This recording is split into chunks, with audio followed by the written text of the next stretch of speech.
গাজিয়াবাদের safe house থেকে কোন গন্তব্যে যাবেন শেখ হাসিনা? কোন দেশ তাকে আশ্রয় দেবে? তাকে রাজনৈতিক আশ্রয় দিতে রাজি হবে কোন দেশ? এই নিয়ে এখনও রয়েছে ধোঁয়াশা। এখনও দিল্লির সেফ হাউসে শেখ হাসিনা, এবার গন্তব্য কোথায়? 48 ঘন্টার মধ্যে ভারত ছেড়ে ইউরোপে যেতে পারেন শেখ হাসিনা, এমনটাই গোপন সূত্র মারফত জানা যাচ্ছে। নমস্কার বন্ধুরা, কেমন আছেন সবাই?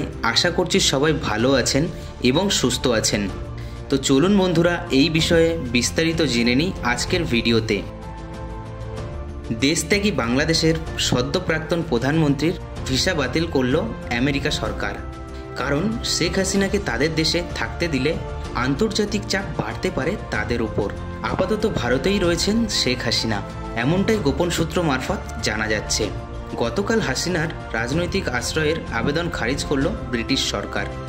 শেখ হাসিনা বাংলাদেশ ছাড়ার পরই জল্পনা উঠেছিল যে তিনি হয়তো ব্রিটেনে যেতে পারেন, দিল্লিকে সেফ প্যাসেজ করে পাড়ি দিতে পারেন লন্ডনে, এমনটাই খবর ছিল। কিন্তু বর্তমান সময়ে ব্রিটিশ সরকার হাসিনার আবেদন খারিজ করতে তিনি ভারতেই অবতরণ করছেন।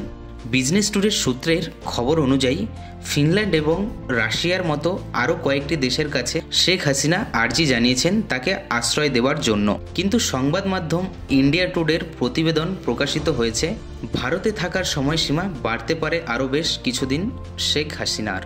বাংলাদেশের সদ্য প্রাক্তন প্রধানমন্ত্রী মঙ্গলবার একটি সাক্ষাৎকারে বলেন, বাংলাদেশে থাকাকালীন প্রাণহানির আশঙ্কা আগেই তিনি করেছিলেন।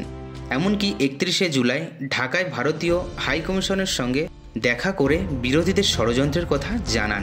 এছাড়াও সাহায্যের আবেদন করেন তিনি।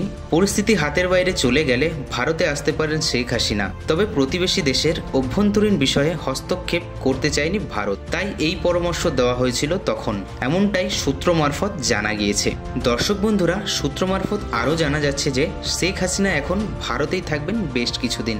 ভারতীয় ন্যাশনাল সিকিউরিটি অ্যাডভাইজার অজিত ডোভালের সঙ্গে পরামর্শ করেছেন শেখ হাসিনা, তিনি কোন দেশে স্থায়ীভাবে আশ্রয় নিতে পারেন এইসব বিষয়ে। প্রিয় দর্শক বন্ধুরা, আজকের ভিডিওটি এখানেই শেষ করছি। আর হ্যাঁ, এই ভিডিওতে যা ইনফরমেশন দেওয়া হয়েছে তার সমস্তই সংবাদ মাধ্যম থেকে নেওয়া, ব্যক্তিগত কোনো মতামত নয়। ভিডিওতে দেওয়া ইনফরমেশনগুলি যদি আপনাদের ভালো লাগে তাহলে ভিডিওতে একটি লাইক করবেন আর চ্যানেলটিকে সাবস্ক্রাইব করে রাখবেন এরকম ইনফরমেশন ভিডিও পাওয়ার জন্য। তো চলুন বন্ধুরা, আপনাদের সাথে দেখা হচ্ছে আরও একটি ভিডিওতে। আজকের মতো ধন্যবাদ।